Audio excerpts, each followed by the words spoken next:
It's time now for the Life and Times of History's Greatest Horror Movies Slashers Abridged Survival Guide with Ali and Jay. Today's subject, Tatya Vinchu, aka Indian Chucky. We all seen these foreign knockoffs before. Turkish Spider-Man, Turkish Star Wars, Filipino E.T., Indian Thriller. Well, Indian Chucky was Tatya Vinchu, who debuted in 1993's Zapatlela.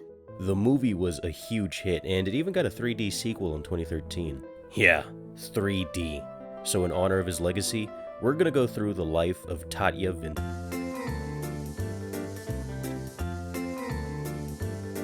Vinchu.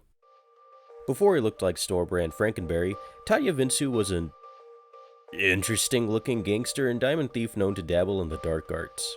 Why does that sound so familiar? He looks like if Larry Fine played Flat Top in Indian Dick Tracy. I would hate to see what his bride and his seed would look like. One night, he and his sidekick visit a witch doctor to learn a death-defying spell. Then a cop shows up and they end up at a post office where Tatya is shot and stumbles on a My Little Nicholas Cage doll. He uses the spell to transfer his soul into it, and thus, Tatya Vinchu is reborn. Turns out the puppet was made in the USA and headed out for Laksha the ventriloquist. So, you think the US has it bad with FedEx losing our shit all the time? In India, gangsters can f***ing die all over your shit, and it'll be delivered regardless. What a deal! And then again, at least you still get your shit. Tatya spills his beans pretty quickly, but doesn't really do much besides insulting people and getting Laksha in trouble. So he's really more like Indian Slappy than Indian Chucky. Or is he? Zapatlela came out a month before the first Living Dummy book. So that means... Dun dun dun dun dun! Anyways, it's good to know one of the puppets from Turkish Garbage Pail Kids movies being put to good use. Garbage Pail Kids? Really scraped the bottom of the barrel with that one, huh? Tatya gets on Indian Miss Deagle's bad side, so he steals all of Laksha's stuff. So Tatya kills him. Well, he's about to, but the old dude dies of a heart attack. Tatya goes to the witch doctor and learns that if he wants to be human again, he has to transfer his soul into the first person he... blah, blah, blah. We know the drill. Tatya tries playing hide the soul with Laksha, but somehow manages to overpower him. And you'd think at this point he would probably throw him in a fire or something. Nope. Instead, he buries him. Little did Laksha know that when you bury something that doesn't need to breathe in extremely shallow dirt, there's a slim possibility it can dig itself back out. By the end, he chases Laksha to the roof and nearly swaps souls, but luckily a cop blows his brains out. F*** that heart bullshit. If they really wanted Chucky out of the picture, they should have gone for the head. Huh. What a wuss! Anyway, the doll winds up in a museum for the next 20 years. Sort of like Annabelle, but, you know, not bullshit.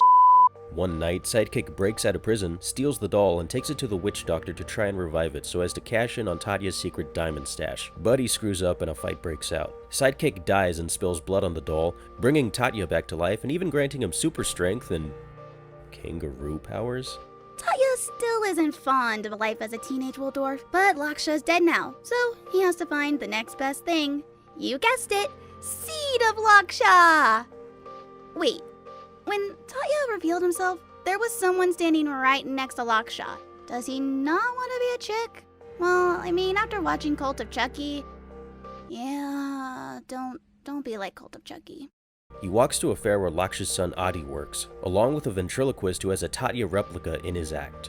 This is going exactly where you think it is. Adi stumbles on what he thinks is the replica, and instead of returning it, he swipes it. Tatya comes to life, but Adi assumes it's a glitched out robo-doll.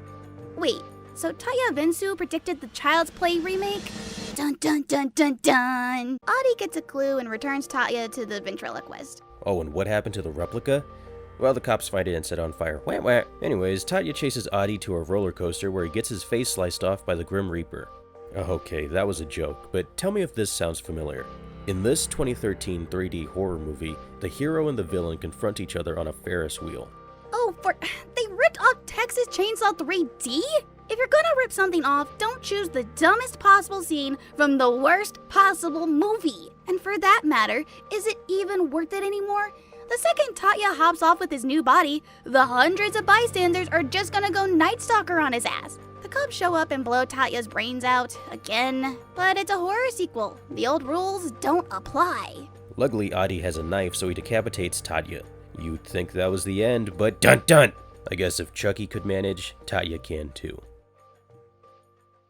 It's really easy to make fun of these movies for being such blatant child's play clones, but despite everything, I love Tatya Vinchu. And as silly as he looks, the puppetry is impressive and was apparently really innovative for Indian cinema at the time. The puppetry was done by ventriloquist Ramdas Padhai, who continues to post videos of Tatya to Facebook and YouTube with his son Satyajit to this day. Not bad for Gumby and Howdy Doody's illegitimate love child. Today's moral: beware Indian delivery services. And recently, Satyajit held a Q&A on Instagram. We asked him if Zapatlela 3 would ever come, and this was the response we got. So we're gonna talk about Tatya Vinchu again someday, and I can't wait. I just hope to God, whatever happens, we don't get to see Tatya Vinchu jerking off.